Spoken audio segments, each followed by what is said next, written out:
Are you tired of the all too familiar New Year's resolution routine where promises fade and goals crumble? I get it. Me too. So in this video, I'm going to be sharing with you how I've abandoned that cycle and opted for a game-changing approach that will genuinely make this year the best one yet. Instead of setting yourself up for another year of letdowns and goals that fade away, let's dive into this different path that you can take too. We're going to deep dive into the secret of habits to ensure that your 2024 doesn't follow the same old script and genuinely becomes the best year yet. So one of my favorite self-development books is Atomic Habits by James Clear.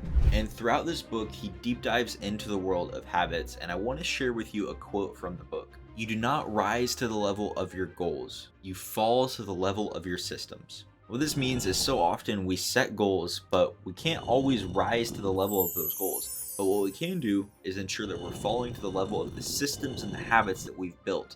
And these systems and these habits can be the groundwork to take us up to where our goals are. But if we never have the groundwork that we can fall to, that we can consistently do over and over because we built these habits, then it's going to be difficult for us to get up here and achieve the goals that we want to achieve.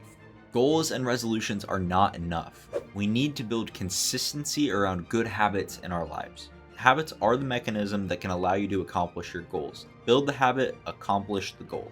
A problem that I have with people setting New Year's resolutions and goals is that these things are temporary and can be fading, and they only accomplish a limited amount. For example, you might have a goal to lose 20 pounds, but once you get there, you might not really know where to go next. But if you're focusing instead on building the habit foundationally first of going to the gym, exercising on a regular basis, and eating healthier, then that can allow you to accomplish any goal within the realm of health and really other areas too that you would want to achieve. So you can get that goal of wanting to lose 20 pounds, but what's more important is that you're consistent with going to the gym and eating healthy. You're building the habits to allow you to lose 20 pounds and accomplish that goal. What I'm doing through this year is committing myself to building at least 2 good habits every single month, and I recommend that you dedicate yourself to something similar. Pick a set time frame, whether it's a month, 3 months, 6 months, whatever it is, but you need to pick a time frame and lock yourself in and dedicate to doing these things every single day.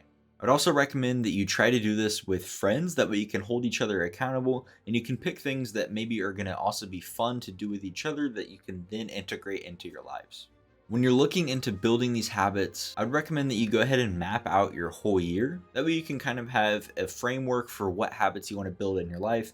And throughout the year, things might change. You might want to refocus and look at different things, kind of give you an idea of what kind of goals you'll be able to achieve later on as well. I went ahead and mapped out my whole year for the 2 habits that I'm going to be building every month, and also 1 bad habit that I want to remove. Some examples of good habits that I'm building are reading 15 pages a day, cold exposure every day, running every day. And some of these habits might not be needed every day. I probably don't need to be cold plunging every day. I probably don't need to be journaling every day or running every single day. But each of these habits, after committing to them for a month, will make my life better, and I will have instilled the habit and be doing it more regularly. If I run 2 or 3 times a week after going through this challenge, then that will be good. If I'm reading at least a few days a week after going through this challenge, then my life will be better. I'll be able to learn more things. And some examples of bad habits that I'm going to be removing are getting on my phone before bed, spending too much screen time in general is what a lot of the months are focused on, or maybe things like eating too much sugar. So for 1 month, I'm not going to eat any sugar. Now, all these things are probably okay in moderation, but when we allow them to consume our lives, that's when these bad habits start to cause problems. After I go a month without sugar, I guarantee you I'm not going to be doing that again. But what I will do is I'll be less likely to impulsively grab sugar or things that are unhealthy, maybe reserve them for more special occasions like holidays or celebrations. So as you're mapping out your year, figure out what you want to accomplish and figure out what habits you can use to build mechanisms to achieve any goal that you would want to achieve. And I recommend that you commit to at least 1 good habit each month for a full month. For the month of January, I'm reaching out to at least 3 clients for one of my businesses every day, and I'm also exercising every day. I'm going to be recapping some of these challenges throughout the year, so if you want to stay tuned and see how they go, make sure you subscribe down below. Thanks for watching.